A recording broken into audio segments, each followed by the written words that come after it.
Bawat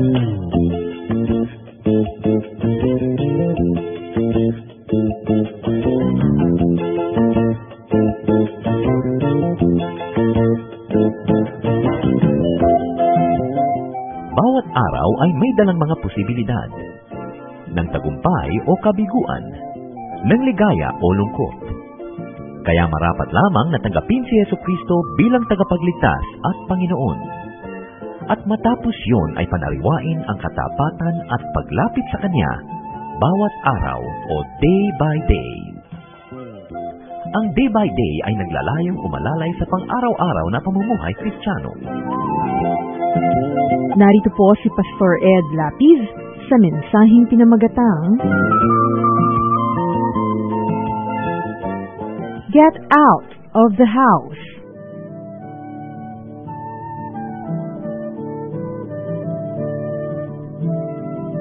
Karamihan po ng ating mga pakikibaka, karamihan sa ating mga pakikidigma, na ipapanalo o na ipapatalo sa loob ng puso. Most of our battles are lost or won in the mind. Kaya sa mga military tactics po, gumagamit ng tinatawag nilang psychological warfare. Mahalaga yung moral, yung esprit de corps, at sa Tagalog yung lakas ng loob. Dapat buo ang loob pag nakikidigma. Our spiritual life can also be full of battles, and such battles must be won in our hearts, in our minds, inside of us.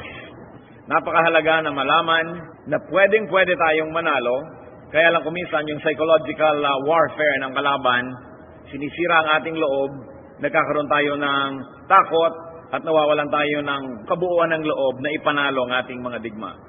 Ang ating pong pag-aaral ngayon, pinamagatan natin Get Out of That House, or Jesus Logic 4, sa series ng ating pag-aaral ng mga solid teachings na nagmula sa bibig ng ating Panginoong Jesus.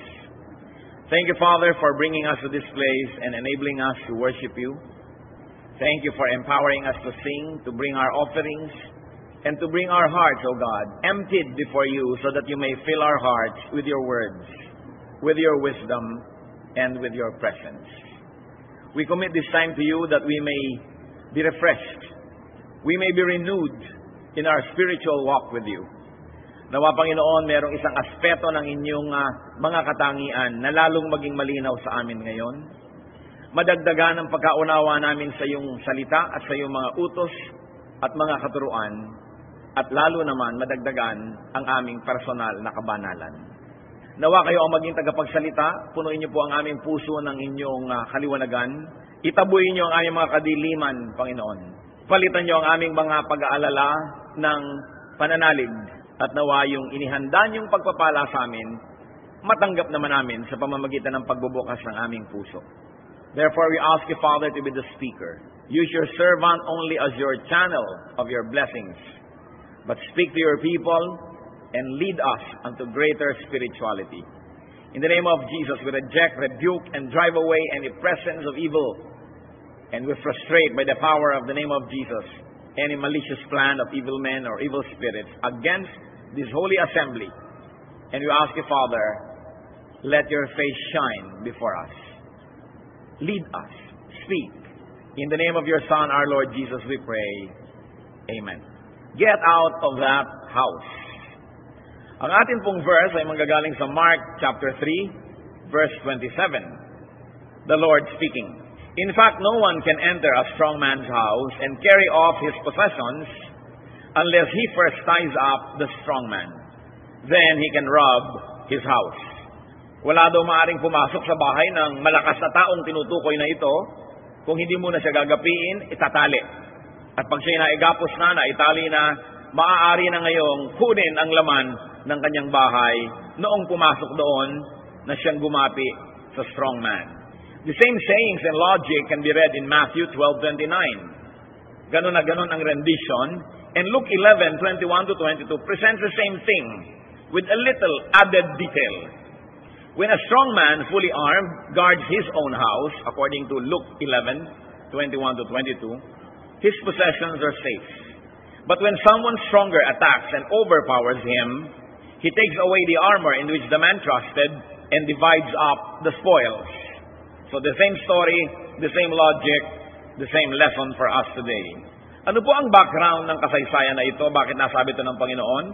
Ang Panginoon po ay nagpapalayas ng mga demonyo sa mga tao na inaalihan ito at pinalalaya ng Panginoon ang napakaraming tao na kinokontrol ng mga demonyo. At dahil sa kanyang tagumpay, sa pagpapalaya sa mga taong binihag ni Satanas, at dahil sa kanyang tagumpay na magpaalis at magpalaya sa mga demonyo, sobra siyang naging bantog. Pinupuntahan siya ng mga tao, kinikilala, nagselos tuloy ang mga relihiyoso na sa kabila ng kanilang mga kareliyosohan ay wala naman silang mapaalis ng demonyo ni isa at wala namang tagumpay ang kanilang ginagawa. The same thing every day, the same religion every day that was powerless, and people remained under the power of darkness and under the power of demons, and this religious system and these religious personalities could not and would not do anything about that phenomenon. So when Jesus became very famous because he drives away evil spirits, he was labeled by the religious establishment as demonic. Sabi, huwag kayong maniwala kay Jesus. Yan ay demonyo din.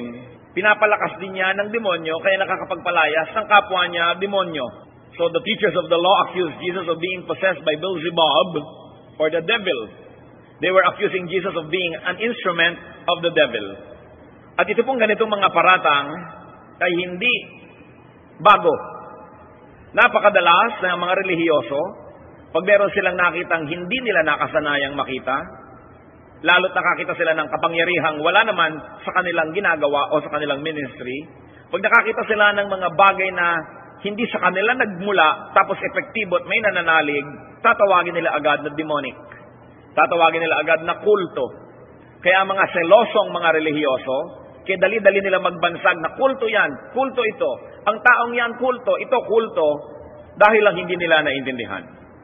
Sapagkat kung sila ay makadiyos, bago sana sila magbigay at magpataw ng isang bansag, o kaya ay magbigay ng kanilang hatol, siyasatin muna nila ang katuruan, siyasatin nila yung pagkatao, at matapos ang masusing pagsusuri, sa kanila masabing ay demonic, cultic. Pero marami mga duwag, sasabihin, ay sige nito kulto, ilalagay nila sa text, pass, please pass, pero hindi naman nila pinipirmahan. Ayaw nilang panagutan ang kanilang mga paratang, sapagkat baka naman hindi nila mapatunayan. Kaya hindi tayo dapat pass ng mga ganyang bagay hanggang hindi natin natitiyak. Makakatanggap minsan ng text, ganito, ganyan, please pass, hanggang hindi mo na-check, maging responsable din tayo. Kasi maaring may mga puring nasisira na hindi naman dapat sirain, bagamat maganda na maingat. Huwag ka rin paniwala sa lahat ng kababalaghan at bagong nakikita mo, pero dapat pag-aralan mo muna bago ka mag-judge. Kaya sinasabi rin ng Panginoon, judge not that you be not judged. For with the judgment you pronounce, you will be judged, and the measure you give is the measure you get. Sa katunayan, sinabi ng Panginoon, isang napakalaking kasalanan na ang gawain ng Espiritu ng Diyos ay tawagin mong gawain ng demonyo. So dapat maingat sa pagle-label. So ang Panginoon, ito yung background. Natatawag siya na Prince of Demons. Natatawag siya na may masamang espiritu dahil nagpapaalis siya ng masamang espiritu. At ito naman ang kasunod niyang isinagot, yung ating binasa. Sabi niya, kung itong malakas na tao, armado, meron pa siyang mga gamit, nasa kanyang sariling bahay, ang kanyang mga ari-arian na tinatawag na nandun sa loob ng bahay na yun, kanyang-kanya. Pero kung gusto mo, nakunin at agawin yung mga laman ng bahay niya, dapat mo muna siyang igapos, itali, talunin, at pag nakatali na siya, pwedeng-pwede mong kunin ang mga ari-arian niya. And of course, this is a spiritual representation and symbolism of a deeper reality.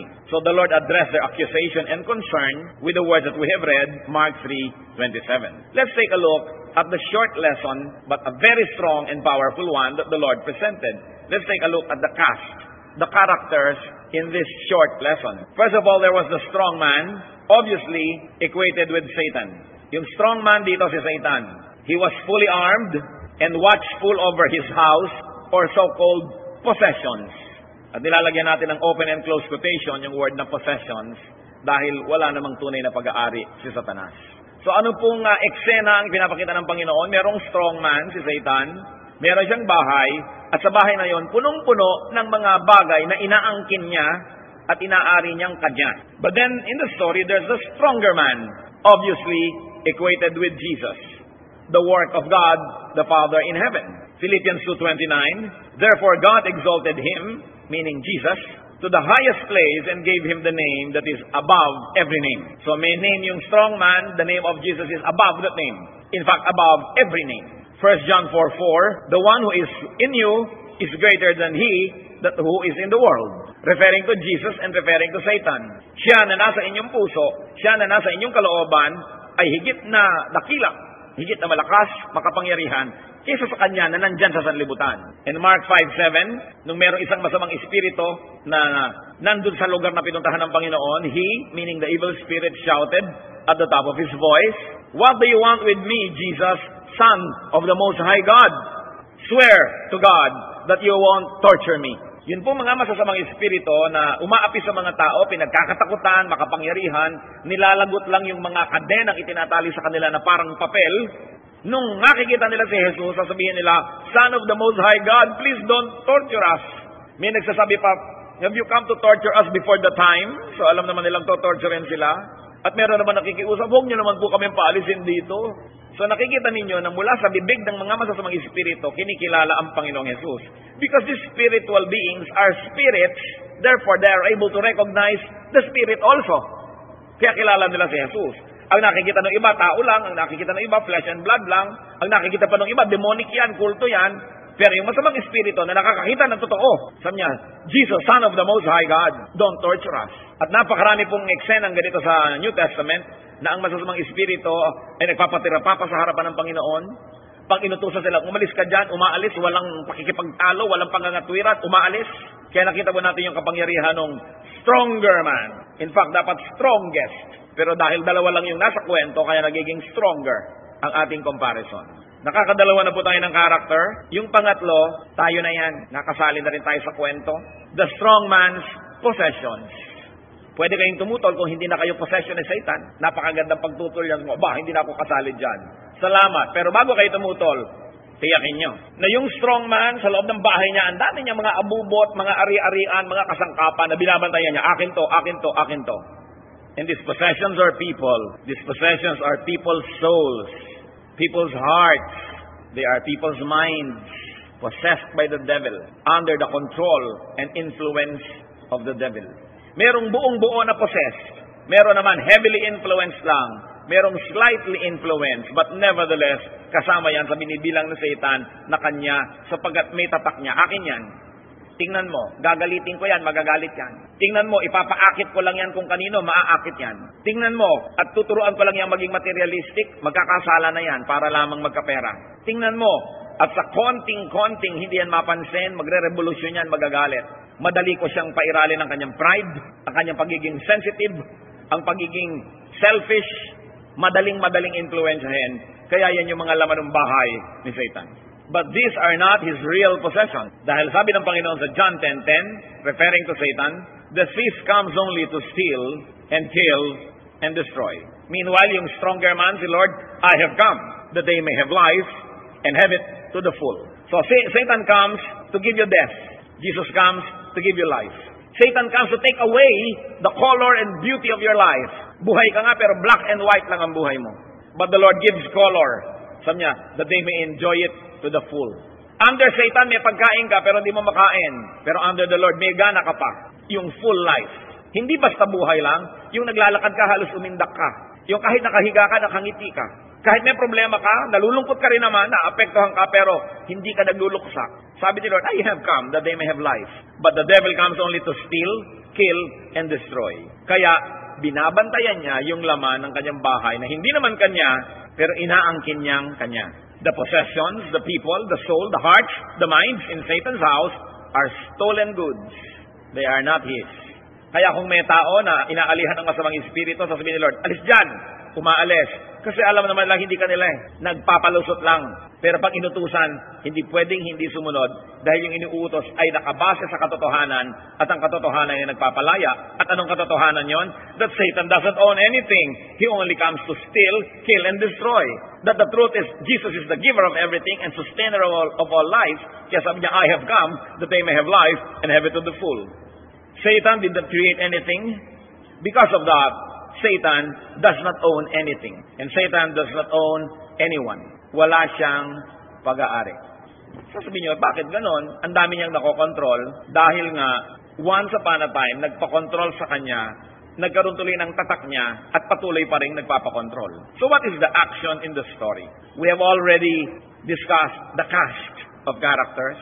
Ano ang action? Well, the stronger man, referring to Jesus, attacks and overpowers the strong man.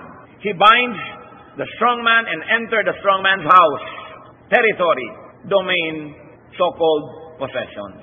Pinasok ng Panginoon ang mundong ito na control ni Satanas. At pinasok niya upang gapiin si Satanas, igapos at palayain tayong lahat. So the stronger man sets the strong man's possessions free. Paano niya ginawa yon? Sa pamamagitan ng kanyang kamatayan at pagkabuhay na muli. Sa pagbabayad niya ng kasalanan ng lahat ng tao. At sa kanyang pangalan at dahil sa kanyang tagumpay, maaari na ngayong maglabasan sa bahay ni Satanas ang mga taong kusang nagpakulong naman doon. Pero kahit kusang nagpakulong ka o dinaya ka para ka mapakulong doon, ngayon gusto mo nang makalaya, hindi ka makalaya kasi nga itinali ka na niya. Kaya bago ka naging drug addict, kusa ka munang tumikim-tikim ng drugs. Kusa ka na bumili, kusa kang nakilahok, pero mamaya, kahit kusain mong umalis, di ka na makaalis kasi itinali ka na niya.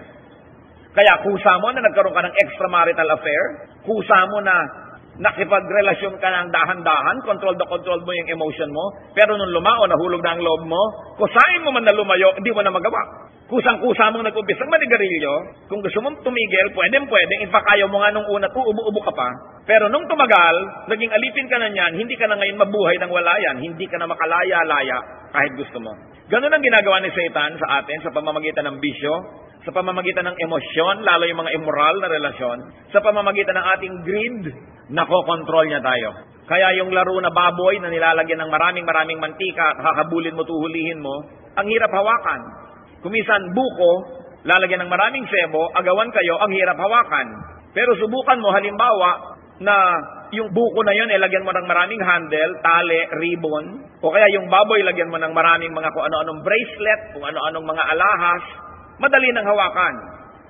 At ganun ang ginagawa ni Satan sa atin. Kinakabitan tayo ng kung ano-ano mga bagay, yung mga gusto natin, yung masarap sa atin, yung ating mga bisyo, para madali niya tayo makontrol. Kaya nga ang sabi sa John 10:10, paulit-ulit na lang tayo, the thief comes only to steal and kill and destroy. I have come that they may have life and have it to the full. But how can you have a full life if you're not free? So the Lord's mission is to set us free, but the Lord's mission has already been accomplished when He rose from the dead.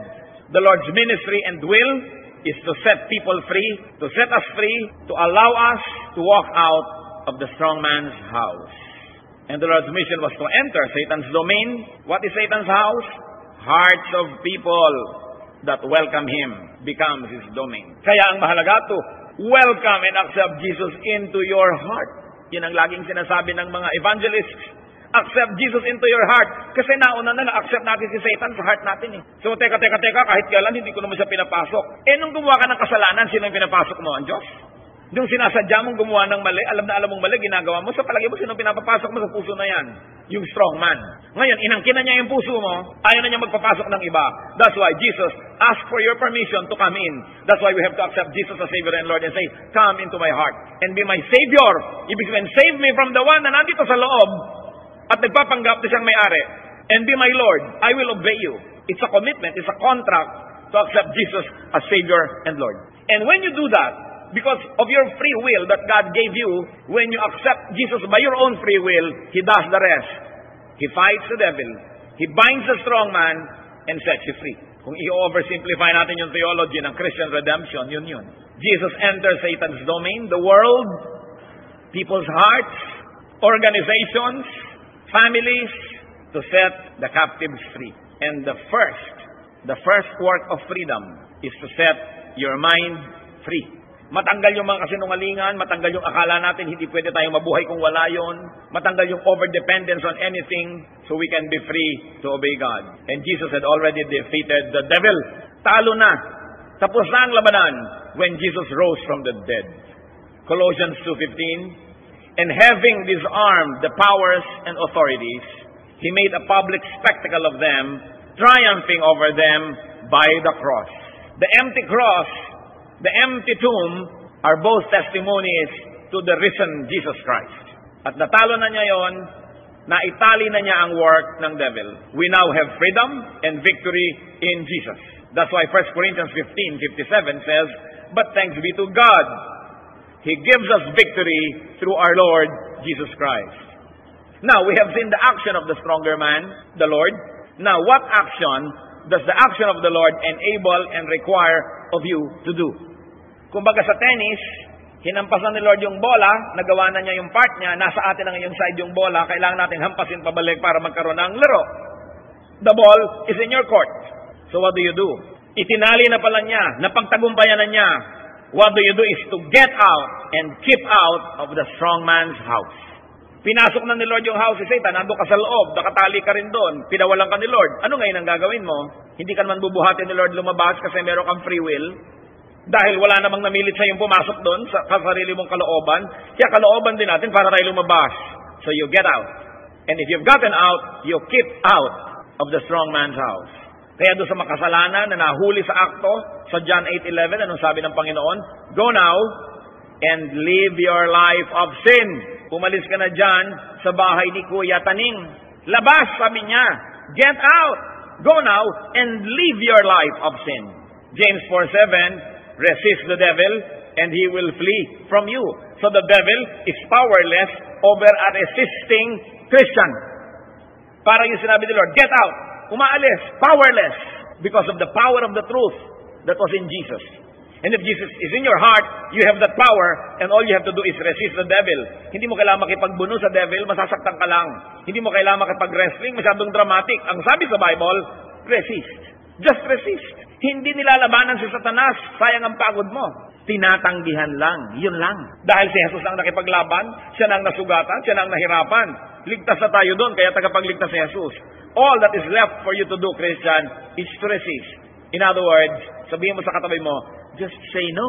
Yun lang. Pagka inaakit ka ni Satan, sabi mo, no. In the name of the Lord Jesus, no. Hindi ka na niyang pipilitin kasi sabi sa Scripture, resist. Sasabihin mo ngayon, Pastor, bakit ako laging pinipilit? Baka naman no ka ng no, pero yung no mo, no. You know, that is that a yes. Kaya kailangan, kung no talaga. Alam niyo naman, di ba, kahit na nililigawan mo yung no ng no, pero alam mong yes yan eh.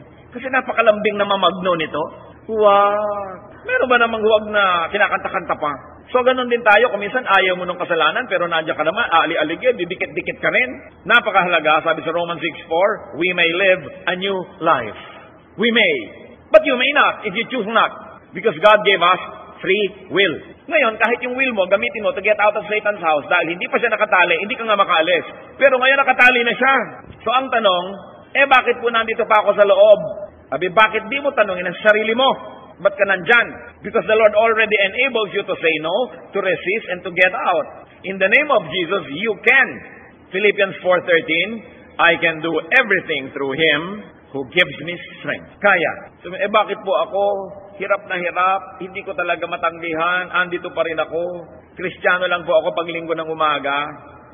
Sa gabi, bumabalik-balik na ako sa dati. At sa Lunes, iba na naman ang pagkatao ko. Baka naman nakatali na nga si Satan, ikaw pa ang nagkakalag. Inilayo na nga sa iyo ang kasalanan, ikaw pa ngayon ang text ng text. Ikaw pa ngayon ang tawag ng tawag at pa-display at pabuntot-buntot dyan. Bakit nga hindi ka kukunin uli? Baka naman, nakatali na si Satanas, hinihimas-himas mo pa sa habag mo sa kanya at napatali. Pinaiinom, pinapakain, sinasamahan, at ayaw pang iwan. Yun lang naman ang logical explanation bakit may mga defeated Christians. Dahil hindi sila tumatanggi ng buo ang loob. Dahil hindi sila lumalabas gayong itinali na si Satan. Nailabas na ni Jesus sa bahay ni Satan, bumabalik-balik pa. Nakipagputol na ng relasyon sa isang immoral na relasyon, ngayon nagbabalikan na naman o gumagawa ng bago. Napalaya na nga sa bisyo, nagsisimula na naman ang bagong bisyo. Pag tinitingnan nyo ba, mga kapatid, ang inyong sarili, ang ating spiritual life, masasabi nyo ba that you are better now than before? Kasi kung nasasabi natin yan, ibig sabihin, nagtatagumpay yung gawa ng Panginoon sa atin.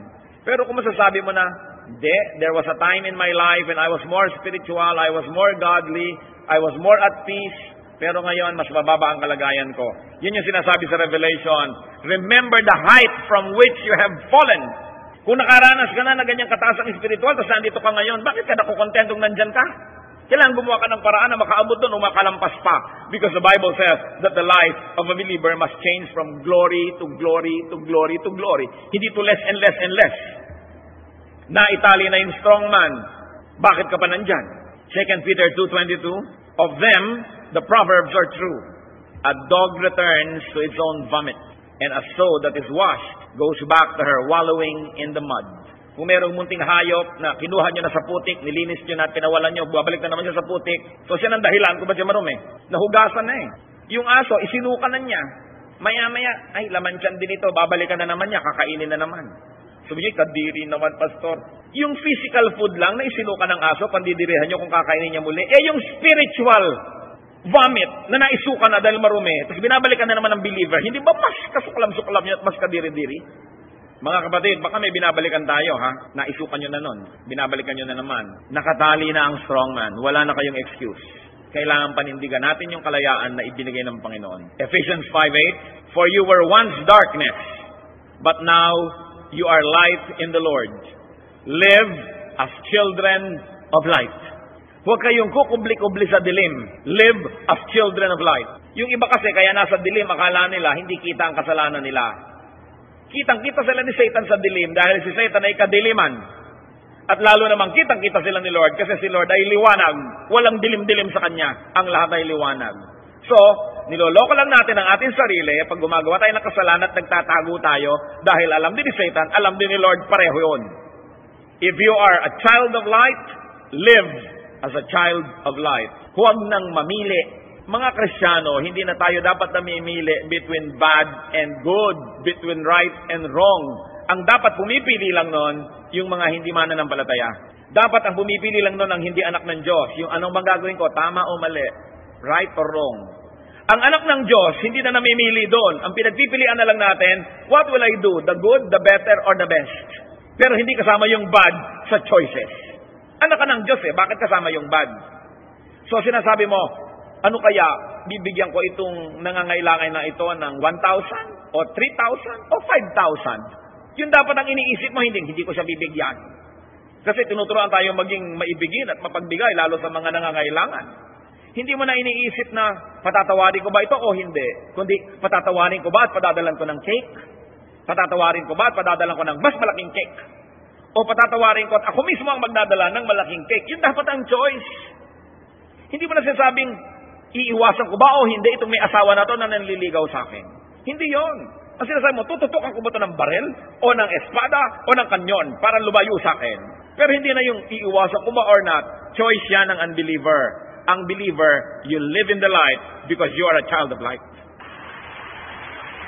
So pangatawanan lang natin kung sino tayo, sino si Jesus, sino yung strong man, sino yung stronger man, ano nang nagawa ni Jesus, hindi na tayo malilito. Jesus, the stronger, the strongest man, has already defeated the strong man, to set you free. And the Lord paid with extreme hard work, with His own life, to bind the strong man and to set us free. Salvation is free, but it is not cheap, because Jesus paid with His life. So tanong, could you still be in the strong man's house? Hindi naman po MWF lamang. Color-coded. May mga araw na nasa house ni Lord, may mga araw na nasa house ni Satan, litong-lito. Could anyone still be under the strong man's power or control or influence? In the name of Jesus, you can walk out. You can walk away and step away and keep away from that house. But you have to decide. Once you have decided in your mind, in your heart, wala nang makakapigil sa inyo na mag-grow spiritually. Ang hindi nag-grow, yung lang hindi decided. Laging nalilito, laging, ay, ito ba? Nalilito. Kailangan isang loob. In the name of Jesus, you can. But hindi yung sabihin, in the name of Jesus, mag-grow ako. No. The name here of Jesus is not a magic phrase. It is not a magic incantation. Nasa mo, Satan, go away in the name of Jesus. Tapos hindi pala makaalis-alis dahil nakayakap ka. But the name of Jesus means to live by the essence, the meaning of His name. So when you say, this I pray in the name of Jesus, I want victory in the name of Jesus, hindi lang magic word yun na ikakabit mo, panalo ka na. But it means that you live by what the name of Jesus means.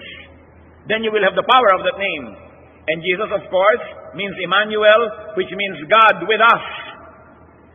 God with you. So what does it mean to use the name of Jesus? It means to let Jesus live in you, to let God be in you, and you in God. Then you will have the power. Hindi pa ulit-ulit lang, in the name of Jesus, in the name of Jesus. Hindi ganun yun. But what does the name mean? So in that name, and by a lifestyle lived under the lordship of the God, you walk away, you have to walk away, and you can walk away from the strong man's house, from the captivity of your mind and heart and body. We all have to assess ourselves. Madaling malibang, Christian ako, malaki ang Bible ko, meron akong ministry, marami akong alam na verses. Ang point, anong bahagi ng buhay natin ang under satanic control or if not, influence? Buo tayo dapat. Nung namatay si Lord sa atin, buong buo. Namatay ng buo. So dapat ang puso natin, kung bibigay din natin, buo. It is your decision. It is your call. It is an action required of you because God has done His part. You get out of that house. Panginoong Diyos, ano po kaya ang personal application sa buhay namin ng pinag-uusapang ito? Hinihiling namin, Panginoon, na ipakita mo sa amin kung sakaling may kabulagan kami. Kung ano-anong bahagi ng aming buhay, yung nakasurrender kay Satan. Yung under satanic influence, o palipat-lipat ng loyalty between you and Satan. Kayo ba ang Lord ng aming thought life? Kayo ba ang Lord ng aming habits? Kayo din ba ang Lord ng aming wallet and pockets? Kayo ba ang Lord ng aming energy and strength? Kayo ba ang Lord of our mouth? O ang dami-daming lumalabas sa mouth namin na satanic and evil words? Totoo nga ba that Jesus is our Lord? Suriin niyo po kami. Salamat, Panginoon, sapagkat kayo ay mapagpalaya. Kung meron po tayong mga kasama ngayon, hindi niyo tiyak kung napawala na kayo ni Lord mula dito sa bahay ni Satan, pero gusto niyo makatiyak na pawawalan kayo. Hindi niyo tiyak kung si Lord Jesus Christ nga ba ay naghahari na sa buhay niyo o sa Satan pa. Hindi niyo sure. But now you want to make an invitation to Jesus. To come into your heart as your Savior from Satan, as your Savior and Lord. While heads are bowed of everyone, I will ask those who would like to say, I want to be sure. I want to ask Jesus right now to come into my heart as my Lord, as my Savior. You stand up because I'm going to pray for you and we're going to pray together. Sino magsasabi? Yes, amen. Praise God. Sino pa magsasabing, I want to receive you, Jesus, as my Savior, as my Lord. I want you to tie up and bind the strong man and set me free so I can walk out of Satan's house. Sino pa po ang magsasabi niyan? Tayo mananalangin na ditong Panginoon, nakikinig siya. Gusto niya magpalaya. At gustong-gusto niyang pasukin ang inyong puso, pero kailangan niyo siyang pagbuksan. Kailangan buksan niyo. Kasi binigyan niya tayo ng free will, and it's up to you if you like to open your heart to Jesus. So kayo pong mga nakatayo, at kung may gustong sumama pa, you are free and welcome to stand up. Quietly, personally, anyayahan niyo ang Panginoong Jesus na pumasok sa inyong puso, sa inyong buhay. Humingi kayo ng tawad sa inyong mga kasalanan at patatawarin niya tayo pag tayo humihingi. And ask Jesus to be your Savior and Lord and welcome Him into your heart. Gawin niyo po yan sa ilang saglit ng katahimikan. At yun mga hindi nakatayo, I assume that you already have done this and you have accepted Jesus long ago. Pero kung meron kayong alinlangan na parang hindi yata nangyari, walang nangyari, pwede pa rin kayo tumayo. Hindi naman kayo ma-overdose kay Jesus eh. Ang mahalaga, nakakatiyak tayo na unawaan natin na si Jesus talaga pinapasok natin. At mula nung pinapasok natin, siya na yung tinrato nating Lord. Kung meron pang nais sumayo, tumayo kayo. At yung mga nananatiling nakaupo, maybe you want to thank God that Jesus is already in your hearts. Sige po, accept Jesus. I cannot pray this for you. You have to pray it yourself. Welcome Jesus into your heart, into your life. Panginoon, elaborate man, simple, mahaba o maigsi ang dalangin ng mga kapatid. Alam namin dinidinig niyo kung taos puso. Ayon sa iyong mabuting kalooban at ayon sa inyong transaction with every individual here, nawa Panginoon, yung dalangin ng mga kapatid, kayo Panginoong Jesus, pumasok sa puso ng bawat isang nag-aanyaya and set that house free from the presence of Satan and from bondage to Satan and set the occupant free to obey you, O Lord Jesus, and to be a free person. Salamat sa pagtanggap nyo sa imbitasyong ito, O Panginoon. Nawa manatili ang iyong pagpapala, ang iyong presensya sa mga pusong tumanggap sa iyo ngayon. Mari na po magsiupo ang nagtayuan at patuloy tayong yumuko sa espiritu at diwa ng panalangin. Pasalamat po kayo sa Panginoon sapagkat dininig niya ang inyong dalangin. Pangako niya yan, huwag kayong magduda. Kung taus-puso niya siyang pinasok sa inyong puso, tinanggap, nandyan siya, habang panahon, walang bawian. Nais kong manalangin pa. Kung meron pong mga tumanggap na nun pa, pero may mga bahagi ng buhay natin, napapansin natin, mas madalas talo tayo kaysa panalo. Hindi ko tinutukoy yung paminsan-minsang nadadapa, paminsan-minsang nagkakamali. Ang tinutukoy ko yung parang pattern na lang na laging nagkakamali o nadadapa o natatalo sa ganung larangan ng buhay. Nais ko kayong ipanalangin ngayon so that we will avail of the power of Jesus to set you free from your constant weaknesses and failures. Hindi bagay sa mga anak ng Diyos na panalo sa ibang bahagi tapos talo sa iba. Dapat panalo buong buo. If you want to ask the Lord, and I like to ask in your behalf and to pray for you and with you, you stand up. If you already have Jesus in your heart, but then there are failures that keep repeating, there are weaknesses that keep manifesting. Praise God. Who else would saying this? Lord, alam ko po anak niyo ako, pero may mga talong part ng buhay ko, nakakasawa na ito, gusto ko pong magtagumpay, gusto kong tanggapin ang kapangyarihan ninyo. At nais ko na aminin sa inyo na kulang ako sa bahaging ito. Sino po ang magsasabi niyan? Hindi ikinakahiya ang pagsasabi sa Panginoong, Lord, I need you. I am weak, but you are strong. Let your strength be my strength. Mananalangin po tayo sapagkat nanalig tayo sa kapangyarihan ng panalangin. Sabi, magdalanginan kayo para sa isa't isa. At yan ang ating gagawin ngayon. Mga kapatid na nakatayo at kung may gusto pang tumayo, maging yung mga nakaupo, ipanalangin niyo po ang isa't isa. Hinihiling ko sa mga nakaupo, ipanalangin niyo ang mga nakatayo na hindi niyo na kailangang tingnan pa kung sino-sino. Manatili tayong nakayuko sa presensya ng Diyos. Ilapit natin sa kapangyarihan at sa trono ng ating Ama, ihingi ng kapangyarihan. At ganoon din ang hingin nyo, mga kapatid na nakatayo, at matapos sabay-sabay tayong mananalangin. Napakahalaga ng panalangin, kaya lumapit tayo sa Kanya ngayon. Turuan niyo po kami, Panginoon, na ipanalangin ang isa't isa. Tulungan niyo po kami na magpalakas sa isa't isa. Hindi kami maging katesuran at kahinaan, kundi maging source of encouragement sa aming mga kapatid na may mga kahinaan. Natulad din namin sa mga kahinaang nalampasan na, salamat Panginoon, pero sa mga kapatid namin hindi pa nakakalampas, turuan mo kami maging matulungin. Huwag maging mapaghusga, kundi matulungin. Panginoon, sa mga tumitindig sa iyong harapan ngayon, nagpapakumbaba, inaamin na kailangan kayo. Tinatanggap na may mga patuloy na mga kakulangan at kahinaan sa buhay. Hindi namin alam kung anong kailangan namin, pero kayo ang may alam nun. Basta't ang hinihingi namin ngayon, Panginoon, kapangyarihang espiritual na mapagtagumpayan ang patuloy na lang na pinagkakadapaan. Kayo, Ama sa langit, na nakakakita ng patuloy na mga kabiguan at kakulangan, humihingi kami, Panginoon, na isang himala mo. Isang visitation, isang powerful touch. At this point in time, O God, we ask you, touch our hearts, touch our lives, and enable us to be victorious. Bagamat nandun, Panginoon, teach us how. Teach us the mechanics. Give us discernment. Give us what it takes to live a victorious life. Naniniwala kaming pati ito'y pwede naming hingin sa inyo. Buksan niyo ang mga mata namin, Panginoon, nang makita namin ang aming pananagutan sa patuloy naming kahinaan at pagkatalo. Ipakita niyo ang aming responsibilidad, ang aming mga dapat panagutan. Ipatawad mo po ang aming mga kakulangan at kasalanan, at puspusin mo kami, Panginoon, ng iyong biyaya, ng iyong lakas. May the Spirit of God fill you, brothers and sisters, who are standing before this assembly. May the Spirit of our living God, our Father in heaven, fill your heart and strengthen you and give you, enable you to have a life that is victorious, glorifying to God and uplifting to men. Nawa ang iyong dalangin ay dinggin ng Diyos at punuin kayo ng kapangyarihan at matanggihan ang patuloy na paghihimok at pandaraya ng kaaway at makapamuhay ng may tagumpay.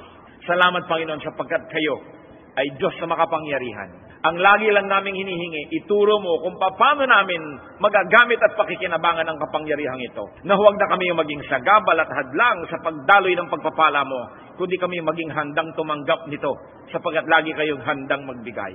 Mga kapatid, kalayaan sa Panginoon ang tanggapin ninyo at purihin natin ang Diyos sa kanyang pagpapaalala na dapat tayong umalis sa bahay ng strong man, na dapat tayong lumayo at sapagkat kaya na natin, huwag tayong padaya kailanman na hindi natin kaya. Panginoon, pinupuri namin kayo sa pagkilos siya sa aming kalagitnaan. Sa iba't ibang antas ng espiritualidad, ng maturity, ng righteousness ng bawat isa, patuloy mo kaming akayin. Patuloy mong ipakita sa amin na hindi lang organization o association and church, hindi lang isang civic group, that this is your body and that you, Jesus, are the head of this body. Meron kaming pananagutan na palusugin ang aming mga katawan, ang aming mga espiritu, sapagkat sa kasakitan na papayagan naming manatili sa aming puso, ay sinasakta namin ang iyong katawan kung saan kami ay bahagi. Teach us, Lord, to take seriously what it means to be a part of your body, to keep Satan out of our lives, to keep sin out of our lives, so that we may be healthy, functioning parts of your powerful and victorious body. Enable us to fully understand our responsibility and to fully comprehend the power that is available to us. Teach us, Lord, not to live defeated lives, but to live victorious lives. Huwag naming tanggapin na maging talo. Huwag kaming patuloy na magpatalo, sapagkat kaming mga anak mo ay tagumpay na because of the work of your Son, Jesus. We thank you, Father, because you are victorious. In the name of Jesus, your Son.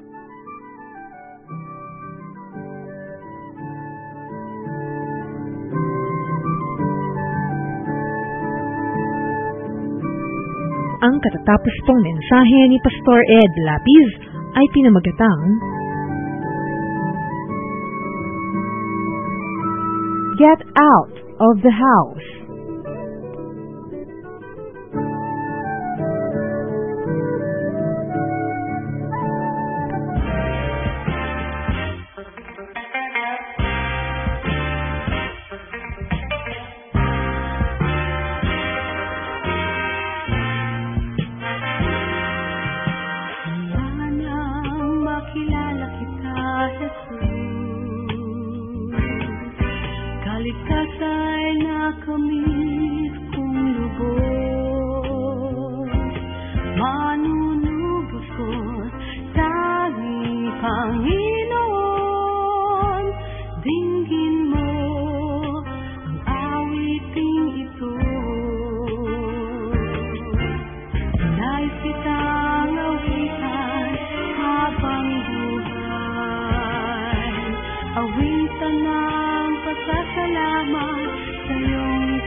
Oras na po para pansamantalang magpaalam ang programang Day by Day. Tayo po'y magsama-sama mula Lunes hanggang Biyernes Magandang gabi po at mabuhay ang Panginoong Hesus!